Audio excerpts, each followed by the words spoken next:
Bom dia a todos, graça e paz, amém, aleluia. Gente, eu quero lembrar aqui, não sei se foi falado, o nosso desafio, né, que nós começamos com os irmãos que se comprometeram conosco, né? Quero estar lembrando mais uma vez, né, você que se comprometeu aí com o nosso ministério, com a igreja, durante esses 3 meses, né? Lembrar você também do nosso desafio, em nome de Jesus.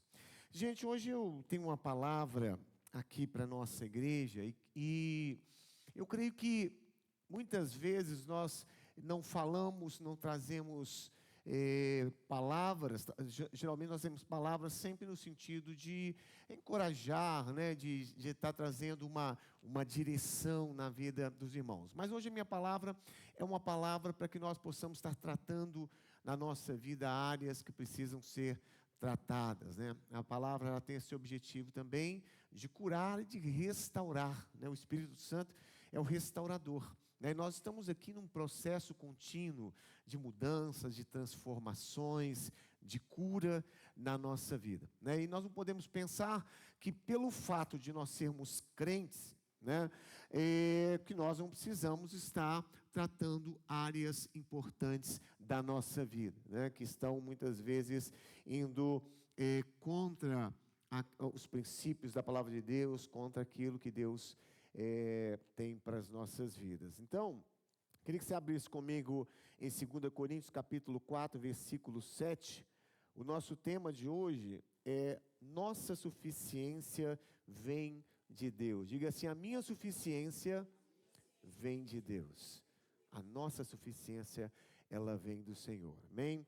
Então diz assim, olha: temos, porém, esse tesouro em vasos de barro, para que a excelência do poder seja de Deus e não de nós, né?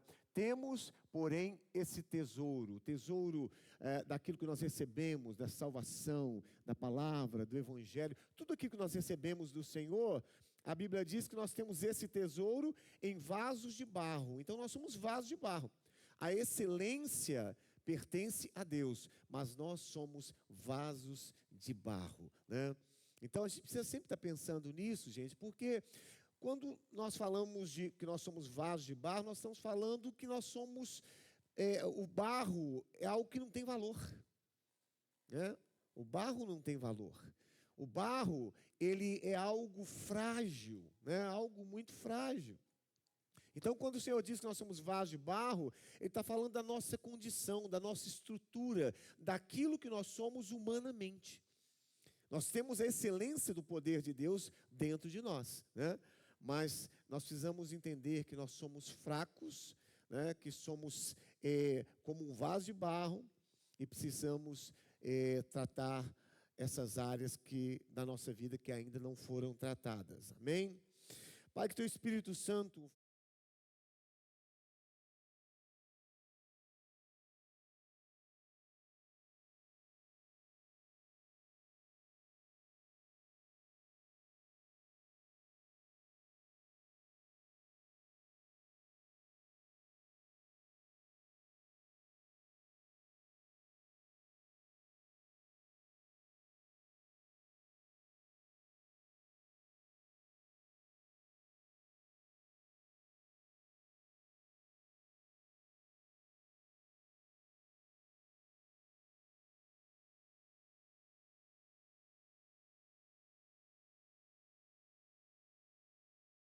conseguimos dominar por completo. Temos áreas difíceis na nossa vida que nós não conseguimos dominar. Mentiras, maus hábitos, agimos muitas vezes com falsidade, somos dominados por orgulho, por violência, pornografia. Quantas coisas que nós ainda carregamos dentro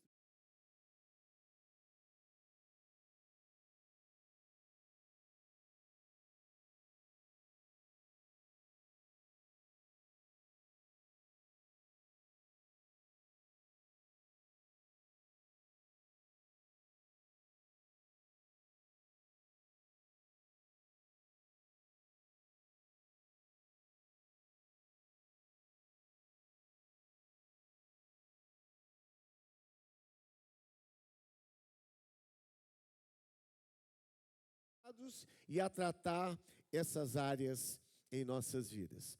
Então, por que muitas vezes nós encobrimos essas nossas áreas, que a gente pode chamar de áreas vulneráveis na nossa vida?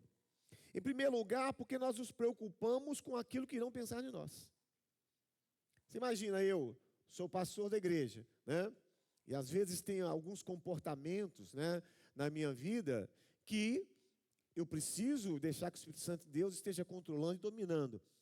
E aí muitas vezes, se eu começar a expor esses comportamentos, qual que é o pensamento que eu vou ter? O que eles vão pensar de mim? Eu sou o pastor da igreja, né? Sou um homem de Deus, eu sou um homem que está à frente.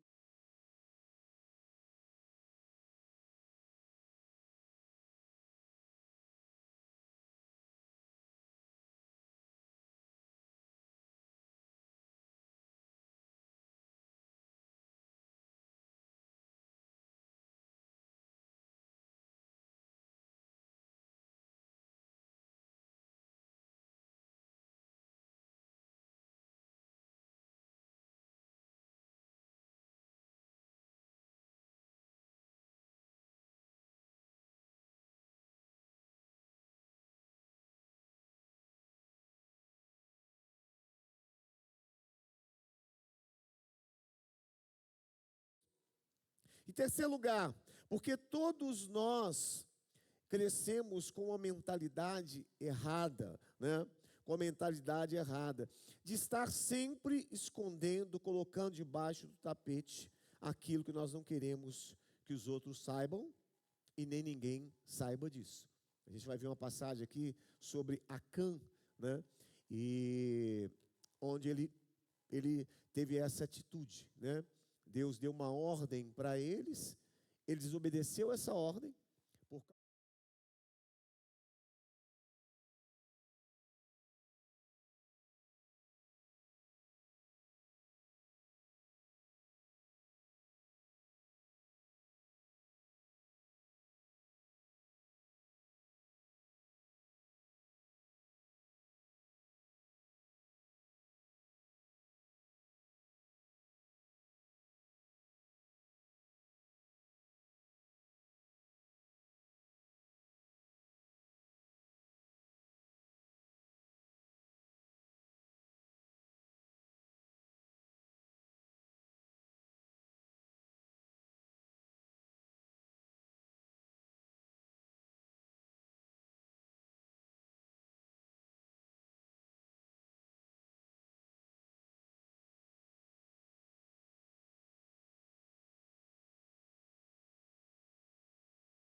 Com certeza, né? Então, muitas vezes nós nos escondemos, ocultamos, né, na nossa vida, e coisas que nós não queremos que as pessoas saibam, ocultamos situações na nossa vida que nós temos medo de que sejam expostas, né? E é claro que tudo isso traz consequências. Então, bispo, como que eu trato, como que eu lido com essa situação? Então, você precisa, em primeiro lugar, admitir que está num processo de restauração e de libertação. Então, todos nós estamos num processo de restauração e de cura. Diga assim, todos nós estamos num processo de restauração.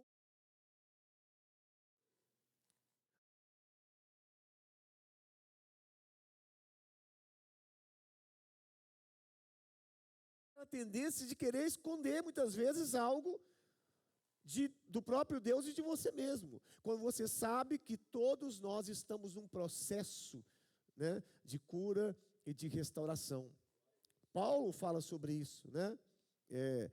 Eu não creio que eu estou perfeito, eu estou num processo, né, de aperfeiçoamento. O próprio Paulo fala a respeito disso.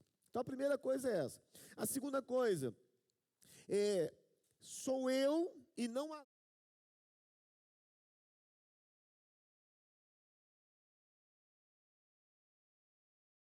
restaurado e curado. Então, muitas vezes, quando a gente ouve uma palavra, a gente tem a tendência de falar o quê? De pensar, está vendo? Minha esposa tinha que estar aqui, né? Meu filho tinha que ouvir isso, né?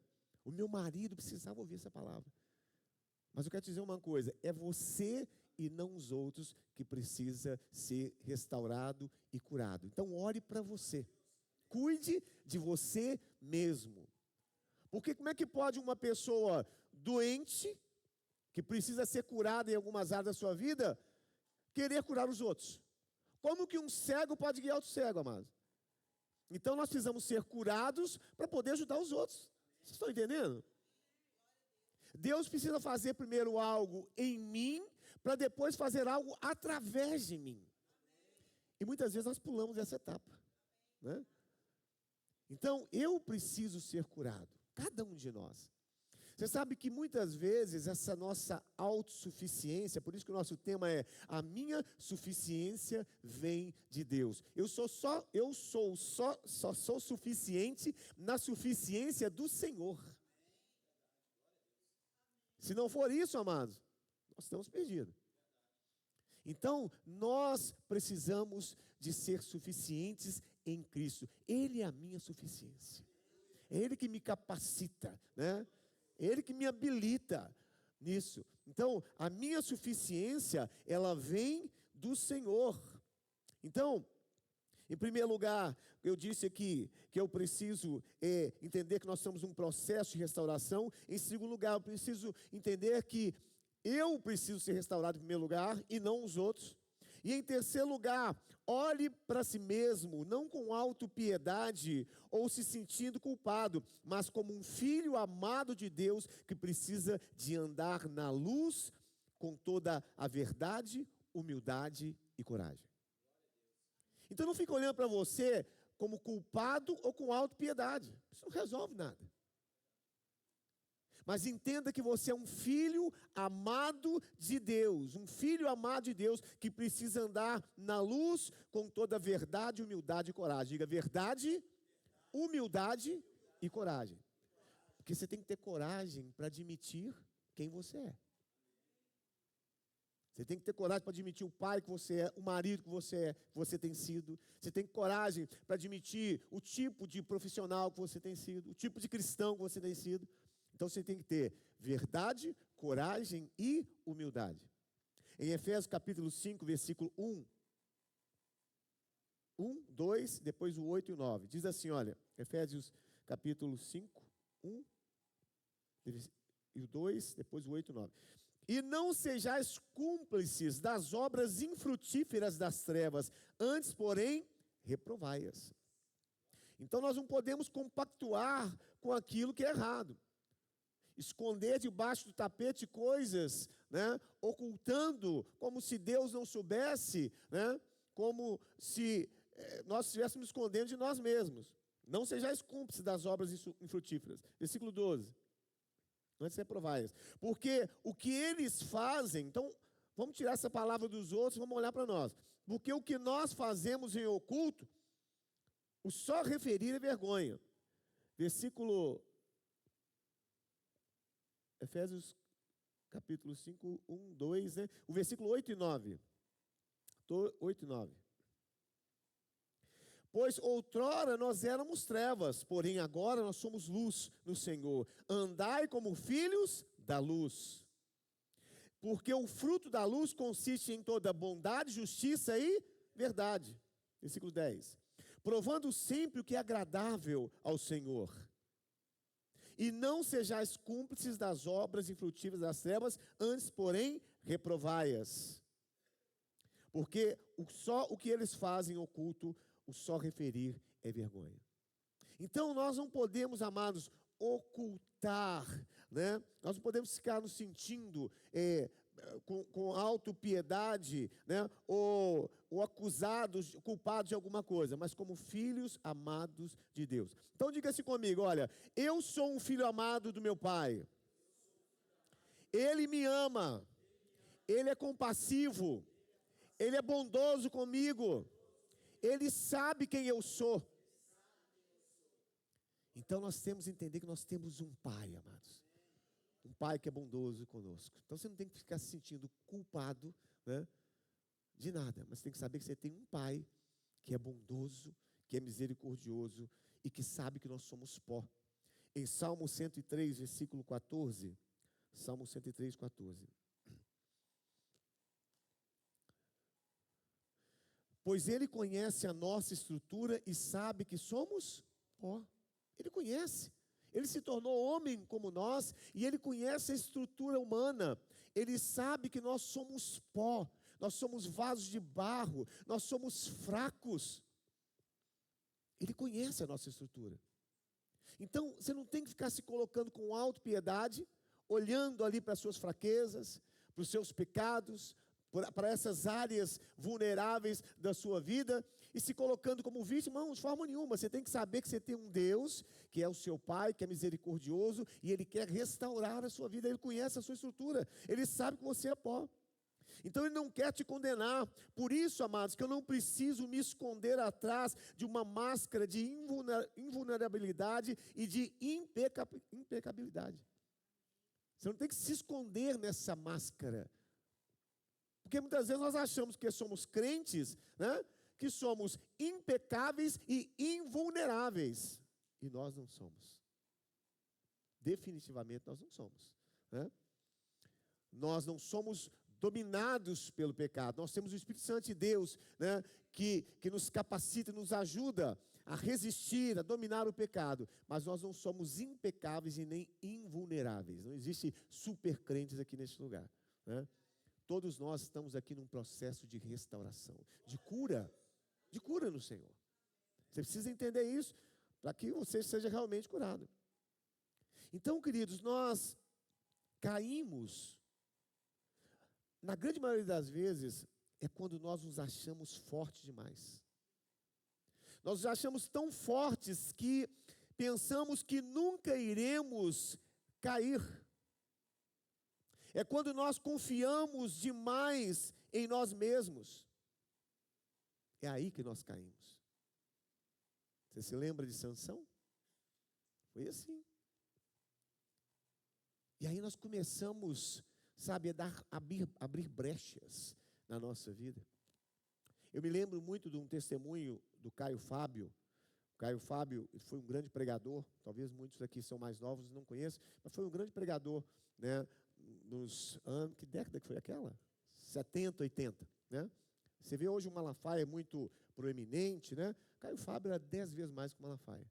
Tinha programa na Rede Globo, era chamado em todos os lugares para dar entrevista. Tinha a Vinde, que era uma editora muito grande. O cara estava nos píncaros, como ele mesmo disse, né? Era conhecido por todos, chamado por todos. E ele caiu em pecado de adultério, né? E quando ele caiu em pecado de adultério, a vida dele estava lá no alto, foi lá embaixo. E ele tem um vídeo, que é um vídeo muito, muito forte, né? Que ele fala. Ele fala disso, ele fala, gente, quando eu caí, vocês já achavam que eu estava caindo, mas eu estava subindo. Porque eu caí do meu orgulho, eu caí da minha vaidade, eu caí porque eu estava lá em cima, nos píncaros, como ele diz assim, né? Então eu caí para cima, eu não caí para baixo. Aquela caída foi a minha restauração, foi a minha cura.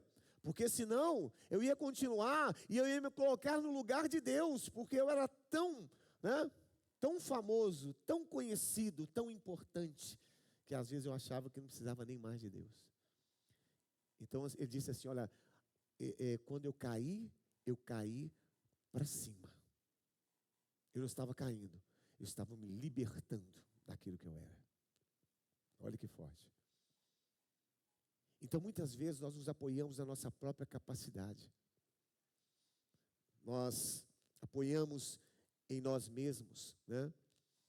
E é essa situação, quando nós achamos que nós somos tão fortes, que não precisamos, às vezes, buscar a Deus, é que nos leva à queda. Então, guarde bem isso. Você não cai, não é quando você se acha muito fraco, mas é quando você acha que você é muito forte. E aí você começa a deixar Deus de lado. Você começa a se apoiar na sua própria capacidade, na força do seu braço, né? Na sua própria glória. Então, nós estamos aprendendo, amados, que a nossa suficiência, ela vem do Senhor. 2 Coríntios capítulo 3, 4 e 6, diz assim, 2 Coríntios 3, 4 e 6. É por intermédio de Cristo que temos tal confiança. Por intermédio de Cristo. Não que por nós mesmos sejamos capazes de pensar alguma coisa, como se partisse de nós. Pelo contrário, a nossa suficiência vem de Deus.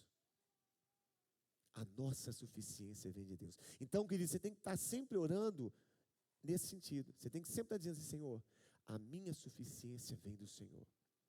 Se eu estou aqui hoje, se eu sou o que sou, é porque o Senhor está me sustentando. É porque a graça do Senhor me capacita para isso. É porque o Senhor é a minha suficiência. Não é por mim mesmo, Senhor. Não é porque eu sou o bambambam. Não é porque eu sou uma pessoa capaz em mim mesmo. É por causa do Senhor, Jesus, que eu estou aqui. Essa tem que ser a nossa oração. A minha suficiência vem de Ti. A minha suficiência vem de Ti. Então a nossa capacidade vem de Deus, amados. Vem de Deus. Você é o que é, está onde está. Se você está no Senhor, está bem, é porque Deus está te sustentando. É porque Ele te sustenta. É porque a graça dEle que está te sustentando. Não é por você mesmo, né? Não é por você mesmo. Então, uma igreja saudável é aquela que os irmãos passam por esse processo individual e pessoal de cura. Uma igreja saudável é uma igreja que cada um, de forma individual e pessoal, passa por esse processo de cura. E sabem que todos nós somos vasos de barro. Todos nós somos vasos de barro. Então, isso é uma igreja saudável, né? É quando todos entendem aqui que somos vasos de barro. Então, eu não posso olhar para o irmão, por causa da falha de um irmão, por causa de um erro de um irmão, né? Eu não posso olhar para ele e acusar aquele irmão, ou pensar alguma coisa daquele irmão, sabe por quê? Porque todos nós aqui somos vasos de barro. Hoje foi um irmão, amanhã pode ser você. Amanhã pode ser você. Então, uma igreja saudável, ela entende que todos que fazem parte da igreja são vasos de barro. E todos nós aqui precisamos ser curados pelo Senhor. Todos nós estamos nesse processo de cura e de restauração. Estamos sendo aperfeiçoados em Cristo Jesus. Então, isso é ser uma igreja saudável. Nós, amados, não podemos construir uma estrutura, um prédio, né, qualquer, em cima de terreno cheio de lixo, em cima de um aterro sanitário. Você já pensou nisso? Você construir um prédio, você construir uma estrutura em cima de um aterro sanitário, sem antes fazer ali uma análise do solo para ver se aquele solo é compatível. Por que eu estou dizendo isso? Da mesma forma, nós não podemos construir uma vida poderosa, uma vida espiritual, uma vida vitoriosa, se nós não tratarmos as áreas que precisam ser tratadas. O lixo, que às vezes está debaixo do tapete. Não se constrói uma vida espiritual dessa forma. Senão você está construindo uma vida poderosa em cima de quê? De lixo. E é por isso, gente, que nós vemos muitos líderes espirituais, pastores, homens de Deus, que estão dando mau testemunho, que estão caindo em vergonha, em humilhação, sendo presos. Que as pessoas estão apontando, acusando, falando mal deles. Sabe por quê? Porque muitas vezes estão construindo a sua vida espiritual em cima de lixo, em cima de áreas e situações que ainda não foram tratadas, em cima de coisas que parecem, aos olhos humanos, não serem tão importantes, mas que lá na frente vão fazer com que ele caia, né, que ele seja envergonhado. Vocês estão entendendo a importância, amados, do que eu estou falando? É algo tão importante para nós, porque às vezes nós vamos nos acostumando a ser crentes, né?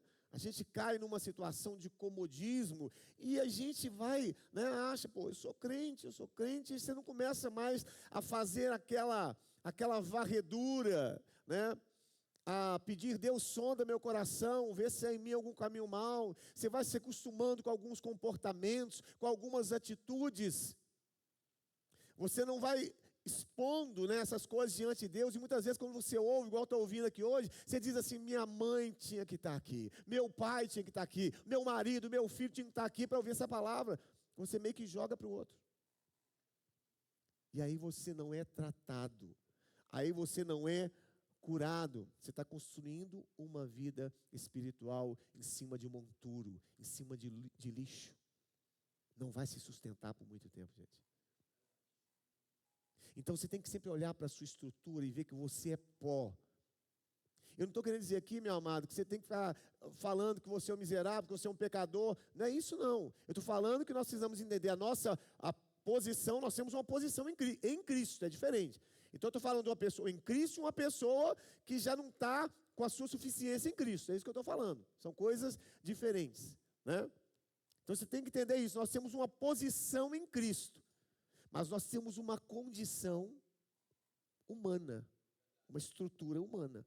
Posição e condição. Eu tenho uma posição, mas a minha condição, eu sou pó.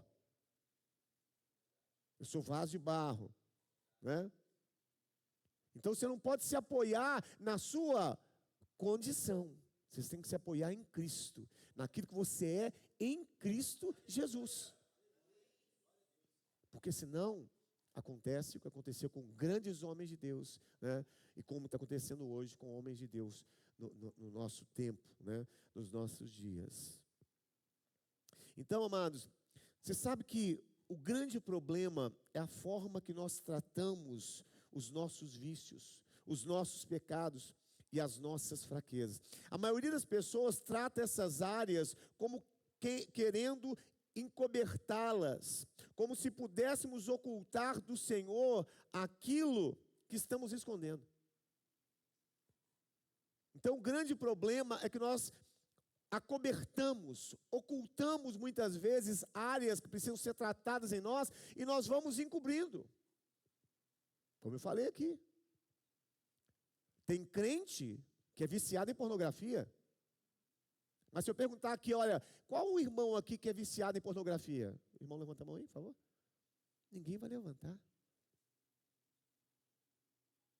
Às vezes pastores. E aí o que acontece, amados? Aí não é tratado, né?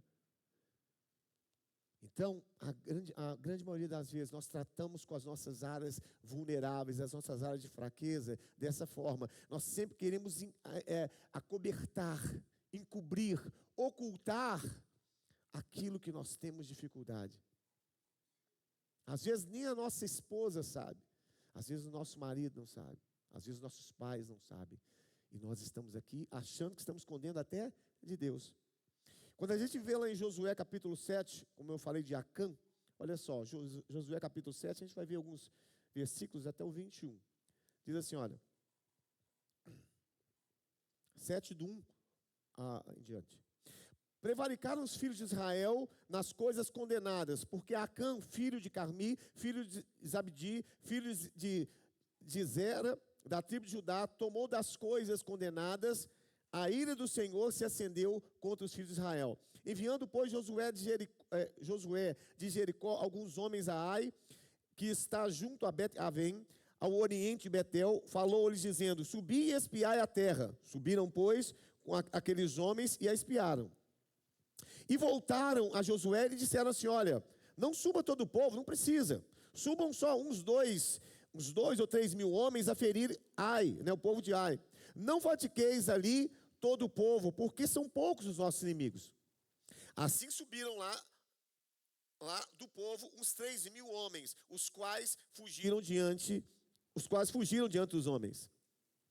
Os homens de Ai feriram deles uns 36, e aos outros perseguiram desde a porta até as pedreiras, e os derrotaram na descida. E o coração do povo se derreteu e se tornou como água.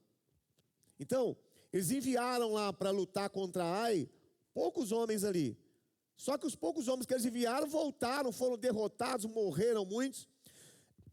Então Josué rasgou as suas vestes e se prostrou em terra sobre o rosto perante a arca do Senhor, até a tarde. E os anciãos de Israel e deitaram pó sobre a cabeça. Disse Josué: Ah, Senhor Deus, por que fizeste esse povo passar o Jordão, para nos entregar nas mãos dos amorreus, para nos fazerem perecer? Tomara nós contentáramos com o que ficarmos da além do Jordão. Versículo 8. Ah, Senhor, que direi, pois Israel virou as costas diante de seus inimigos? Ouvindo isso, os cananeus e todos os moradores da terra nos cercaram e desarraigaram o nosso nome da terra. E então, o que farás o teu grande nome? Então disse o Senhor a Josué: Levanta-te, pois, porque está prostrado sobre o seu rosto. Israel pecou e violaram a minha aliança.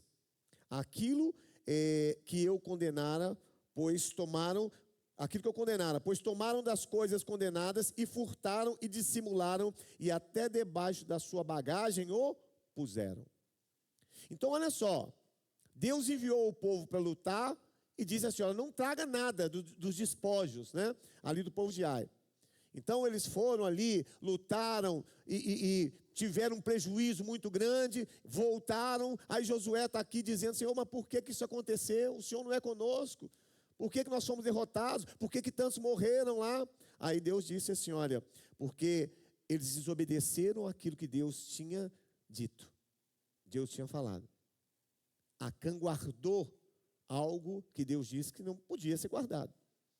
Então Israel pecou e violaram a minha aliança. Aquilo que eu lhes ordenara, pois, tomaram das coisas condenadas e furtaram e dissimularam e até debaixo da sua bagagem o puseram.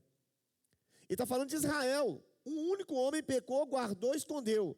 Mas ele está falando de Israel pecou. Vai no versículo 20 e 21. Diz assim, olha: Respondeu Acã a Josué e disse: Verdadeiramente pequei contra o Senhor, Deus de Israel, e fiz assim e assim. Quando vi entre os despojos uma boa capa babilônica e 200 ciclos de prata e uma barra de ouro do peso de 50 ciclos, cobicei-os, tomei-os, e eis que estão escondidos na terra, no meio da minha tenda, e a prata por baixo. Então olha o que Acã fez, amados. Versículo 22. Vê se tem o 22 aí. Então Josué enviou mensageiros que foram correndo à tenda, e eis que tudo estava escondido nela, e a prata por debaixo. Tomaram, pois, aquelas coisas do meio da tenda, trouxeram Josué e a todos os filhos de Israel, e os colocaram perante o Senhor. Então Josué e todo o povo de Israel com ele tomaram Acã, filho de Zera, e a prata, e a capa, e a barra de ouro, e seus filhos e suas filhas, e os seus bois, e seus jumentos, e as suas ovelhas, e a sua tenda, e tudo quanto tinha, levaram no vale de Acor.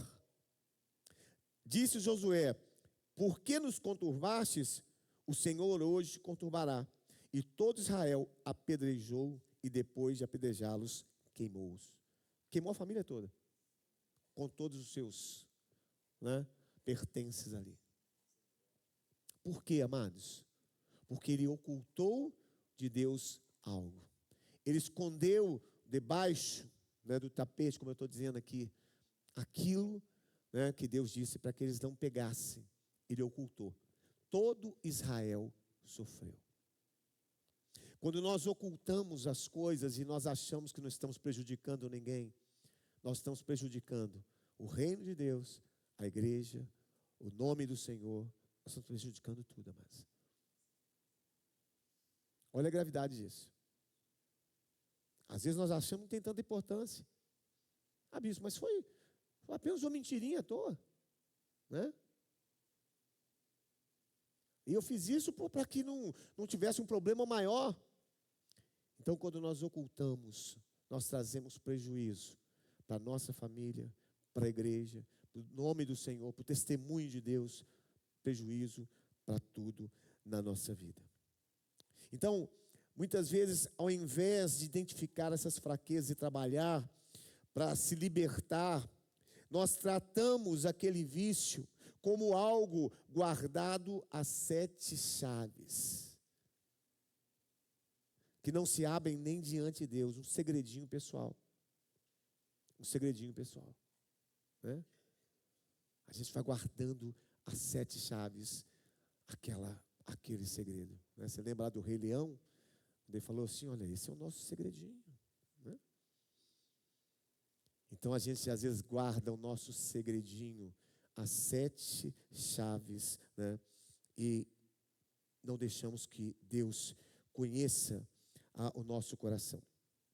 Então a prática contínua, muitas vezes, de um determinado pecado, leva a pessoa a se acostumar com ele e até criar desculpas e explicações racionais para aquela prática. A pessoa começa a inventar desculpas para o seu próprio erro, né? Então, aquela pessoa, por exemplo, que é infiel no seu relacionamento, é o marido ou a esposa que é infiel no seu relacionamento, que muitas vezes, né, como eles dizem ali, pula cerca, né, de alguma forma, e que ele vai se acostumando com isso, vai se acostumando com aquela situação, e a pessoa diz assim, ó, quantos homens que são cristãos dizem assim, mas homem é tudo assim mesmo. Homem é tudo assim mesmo. Homem mexe com mulher, homem fica olhando, sabe, quando a mulher passa, ele dá uma olhada. Homem é tudo assim mesmo. Então, muitas vezes nós vamos acostumando tanto com o nosso erro, com o nosso pecado, que a gente começa a arrumar justificativa para o nosso próprio erro, para a nossa própria mentira, para o nosso próprio comportamento. A gente vai se justificando, né? Vai tentando acertar. Você sabe quando aquela coisa que diz assim, que a pessoa ela mente tanto que ela passa a acreditar na sua própria mentira. Né? Isso é verdade. Ela começa a acreditar na sua própria mentira e arrumar justificativo para ela. Então a pessoa tenta calar a voz do Espírito Santo no seu interior com explicações racionais, trazendo a sensação de que aquele pecado não traz nenhum malefício para ele. E ele começa a deixar essas coisas rolarem, né, acontecerem. Então, meu querido, ou você mata esse pecado de estimação, ou esse pecado de estimação vai te matar. Ou você aniquila esse pecado de estimação, né, que você vem guardando aí, ou ele, num determinado momento, ele vai te matar, ele vai te destruir. Então, escute bem, amados, o que eu vou te dizer? Tem muitos irmãos tratando a mentira, eu falei aqui da mentira, como um pecado de estimação.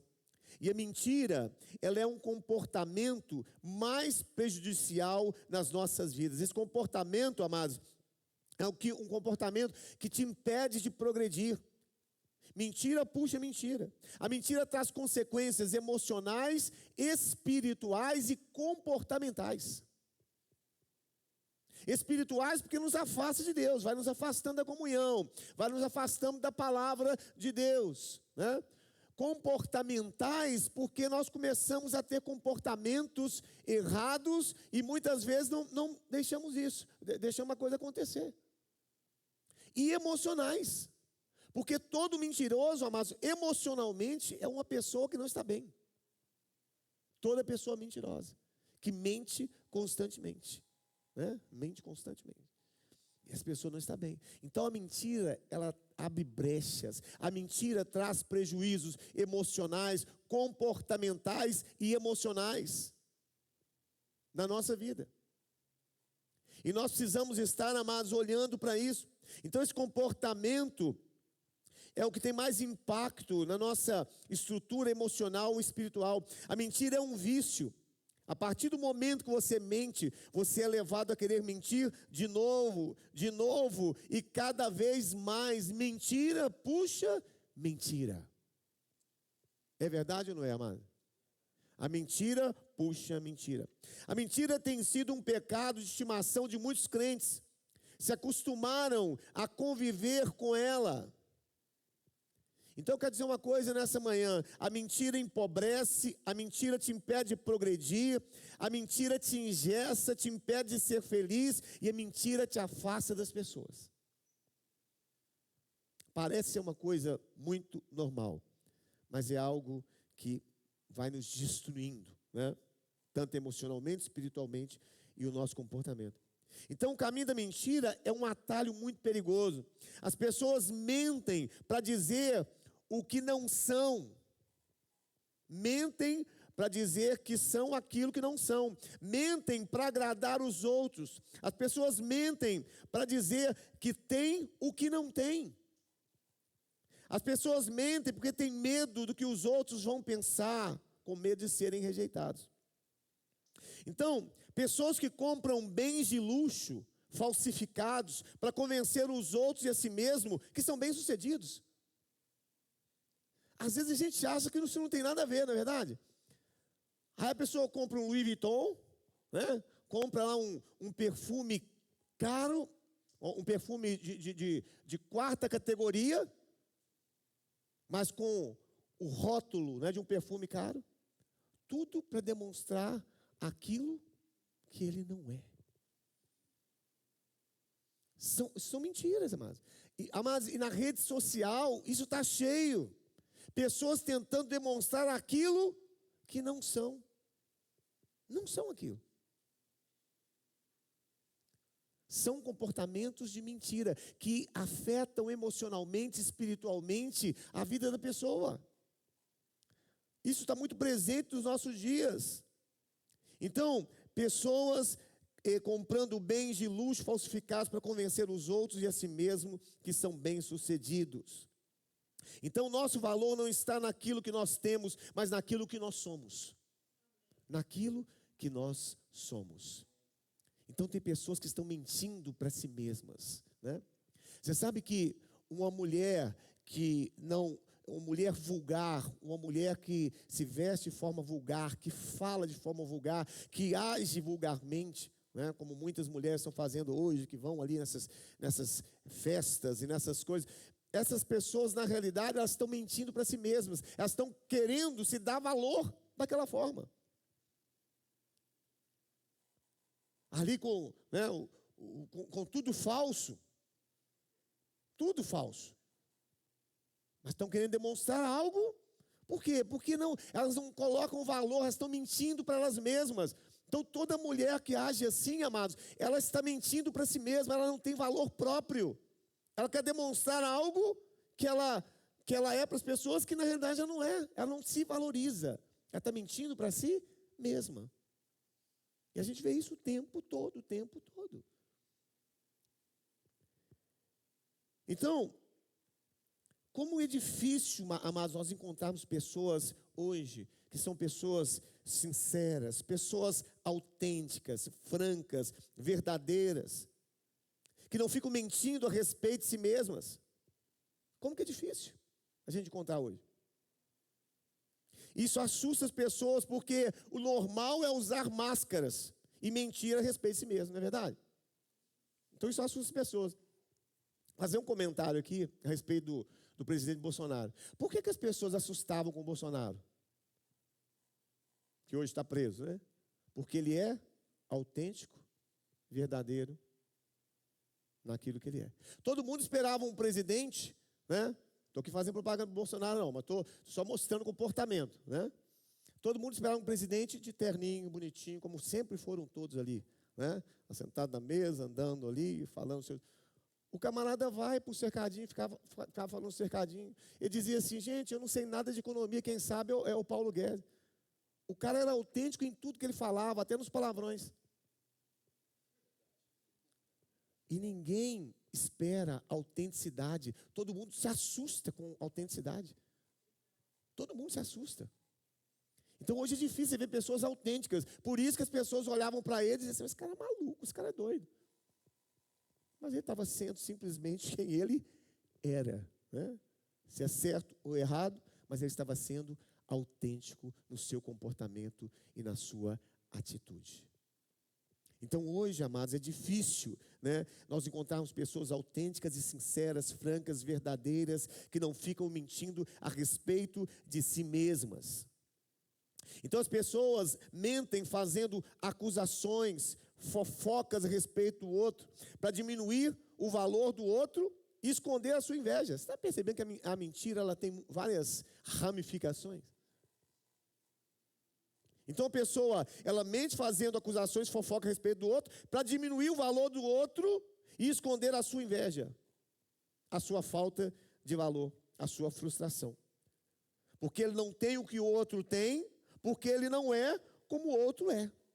Então, na realidade, essas pessoas, amados, elas querem se sentir mais importantes, mas para isso ficam diminuindo os outros. Tudo isso se chama mentira. A mentira que tem destruído muitas pessoas. Comportamentos, né, que estão destruindo as próprias pessoas. Por isso que pessoas bem-sucedidas muitas vezes são criticadas, porque aqueles que não são bem-sucedidos ficam criticando o tempo todo, para esconder o seu próprio fracasso, a sua própria frustração em não ser bem-sucedidos. É uma mentira que a pessoa está dizendo para si mesma. Por isso que a gente tem que pedir o Espírito Santo de Deus que traga luz. Por isso que a gente tem que ser confrontado pela palavra, como você está sendo nessa manhã, sabe? Para que traga luz sobre a sua vida e você comece a enxergar que você não é tão bonzinho como você pensa que é. Que você não é tão santinho como você pensa que é. Que você não é, sabe, aquela pessoa que você pensa que é. Então a pessoa, sabe, a palavra é que vai nos tratando isso. Você sabe que Paulo diz assim em Filipenses, olha só, Filipenses capítulo 3, de 1 a 10, olha o que ele fala aqui, Filipenses 3, de 1 a 10.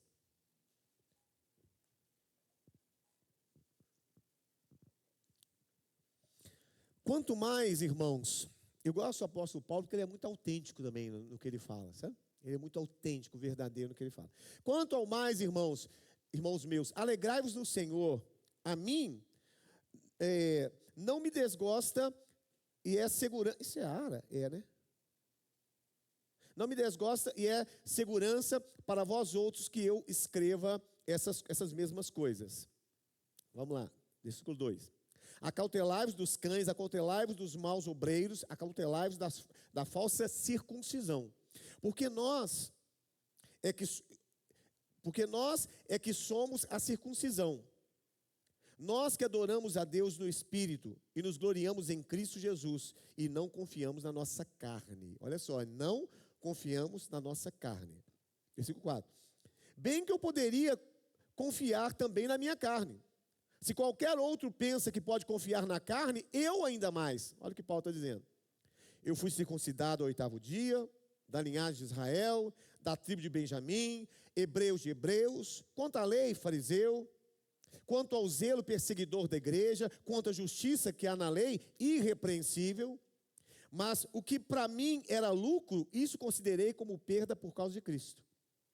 Sim, deveras considero tudo como perda, por causa da sublimidade do conhecimento de Jesus Cristo, o meu Senhor, por amor do qual perdi todas as coisas, tudo aquilo que eu conquistei, né?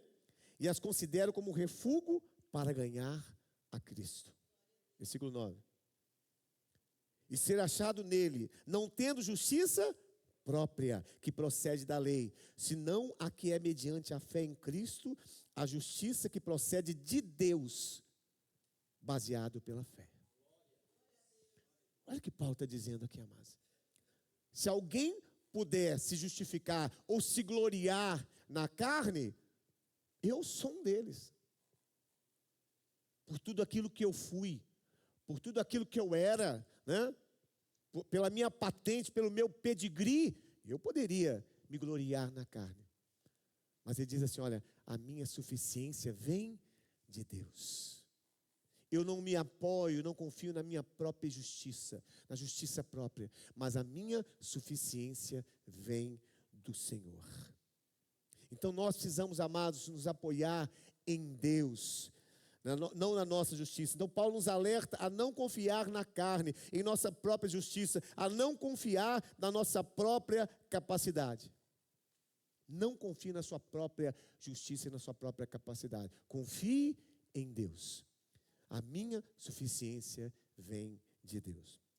Então eu termino dizendo o seguinte, amados, não se esqueça que você é um vaso de barro. Você é um vaso de barro.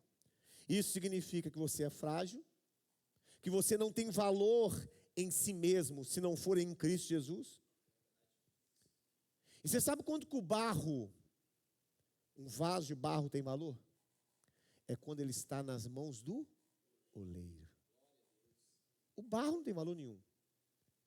Mas se chega um oleiro, aquele que molda o vaso, e ele começa a moldar o vaso, ele começa a trabalhar no vaso, esse barro que não tinha valor, ele passa a ter valor. Ele se torna um vaso caro muitas vezes, porque ele está nas mãos do oleiro.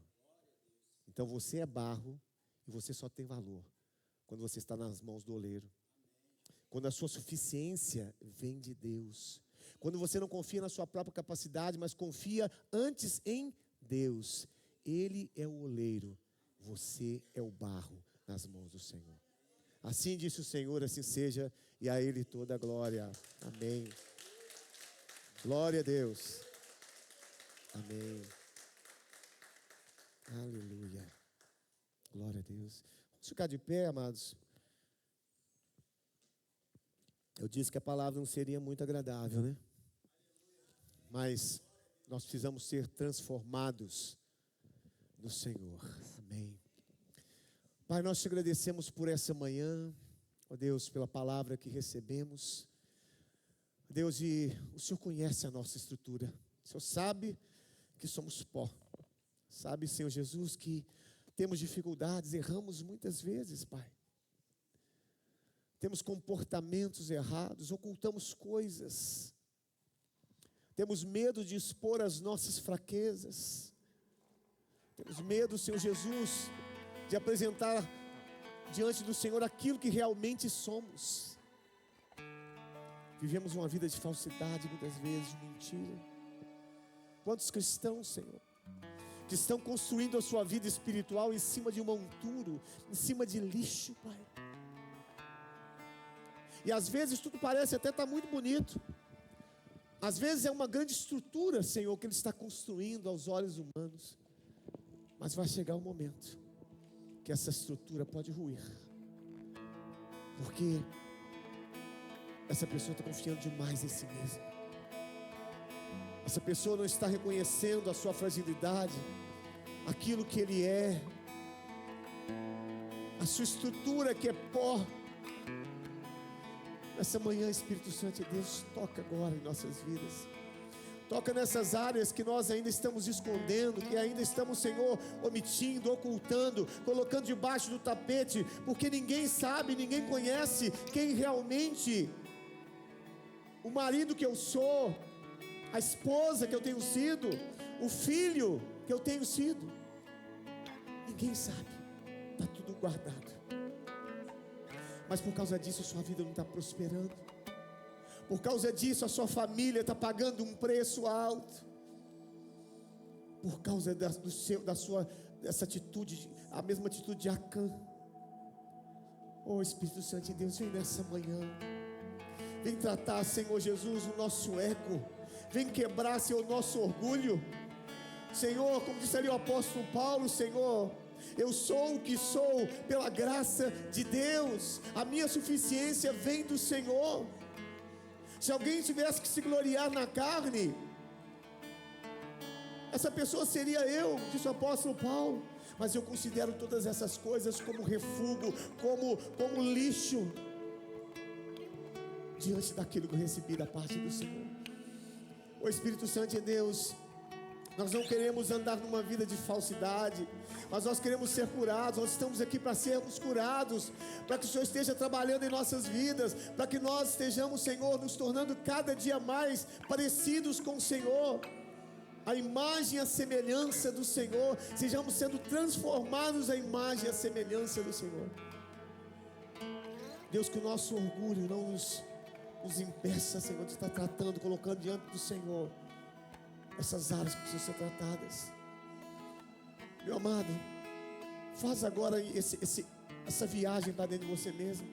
Faz esse tour agora, para dentro de você mesmo e pede: Senhor, me mostre se há caminhos maus em mim. Será que eu estou agindo como eu deveria agir com os meus irmãos? Será que eu não estou sendo uma pessoa que eu olho para o meu irmão e eu começo a colocar condições, a julgar, a impor situações sobre a vida do meu irmão? Espírito Santo de Deus, fala nessa manhã. Aleluia. Quebra, Senhor, quebra mesmo, Senhor. Quebra aquilo que precisa ser quebrado nessa manhã. Nós queremos ser verdadeiros, autênticos diante do Senhor, porque nós andamos na luz. Nós somos filhos da luz e não filhos das trevas, Pai. Aleluia.